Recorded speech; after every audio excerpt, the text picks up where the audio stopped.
Good morning. Good morning. It's 3:10 a.m. Drinking some tea. I am going to share with you, as I venture out to the gym, my discoveries. And you're going to have to learn, especially if you want to grow, if you want to ever develop outside of that menial shell, that simple shell that some way or somehow down the road we've been given, and you want to develop into something great. You're going to have to start challenging yourself at almost every corner of resistance. I was making a lot of excuses for some things that I didn't want to do, some situations. And I mean, they may have been legit excuses, if there's such thing as a legit excuse. But at the end of the day, I'm a firm believer that if you want to actually do something, there's nothing in this world that will stop you from doing that. It's virtually impossible. But if you are 50-50 on the fence, then 50% of that is you can do it. The other 50% is you can create an excuse that will create an alibi for why you didn't do it. And I got to tell you something. There's been some areas of my life and my business where I've created some alibis because a part of me didn't want to do it, and I excused it away because of I thought I was inadequate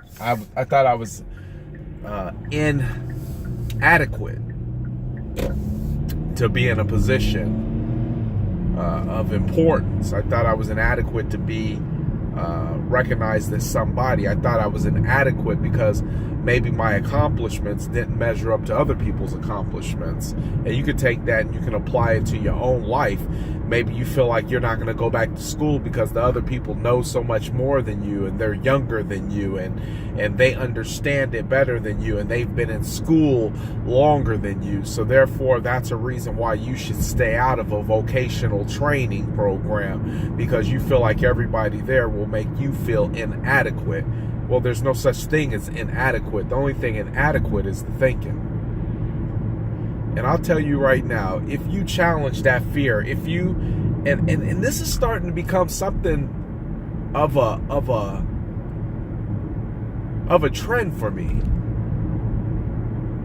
to literally walk into every aspect of my life where there's fear and just challenge it. It doesn't necessarily have to be a haunted house where you walk in and you say, hey, you're just a guy inside of a costume and you're not real, so back up. But I'm talking about challenge the reason why you would even have the fear in the first place. And then put that fear on trial. Put it on trial for everybody to see. Create a case against it.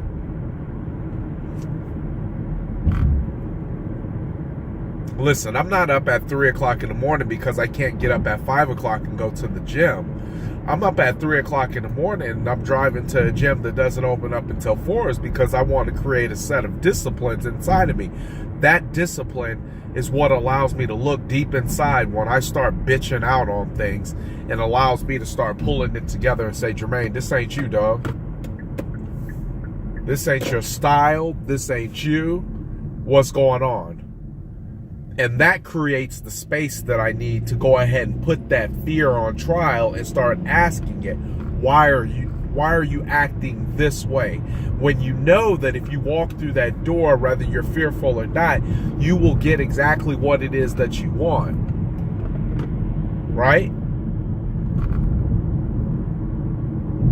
Most people won't challenge themselves. I don't think a lot of people know where to challenge themselves. You got to start getting some disciplines inside of you. I don't have it all figured out, trust me. And one thing I keep hearing is life is a journey, enjoy the ride. It's true. It's true. Because just imagine this. Just imagine how boring life would be if you were to wake up one day, automatically get it, have it all figured out, get to your goals, have it all accomplished, then you still got 60 or 70 more years, but you don't need it because you've already figured everything out. Life is beautiful because of the challenges it throws at you. Life sucks. Yeah, let me repeat that. Life is beautiful because of the challenges it throws at you. Life only sucks when you opt out and decide that you don't want to compete.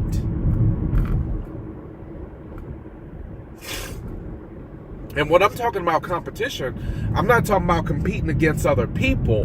I'm talking about you're going to have your own problems. You're going to have your own things that you need to address. So that is more than enough.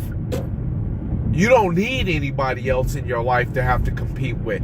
What life throws at each individual is enough to deal with. So when you're looking around at other people as competition, well, I'm sorry to tell you, you're putting more on your plate than you actually are required. In this life, the only thing that you must address is the things that come at you. And Johnny rolling down the street in the S500 or 550 Mercedes ain't got nothing to do with me. Johnny got that how Johnny got that. Now I need to go get my S550 AMG Mercedes, right? Because Johnny ain't my competition. But if I don't want to compete in life, then Johnny looks like a real good excuse for why I'm not making it. I'll say that one more time. The journey makes life exciting. The obstacles make life exciting. Life only starts to suck when you opt out and you decide you don't even want to compete. That's it.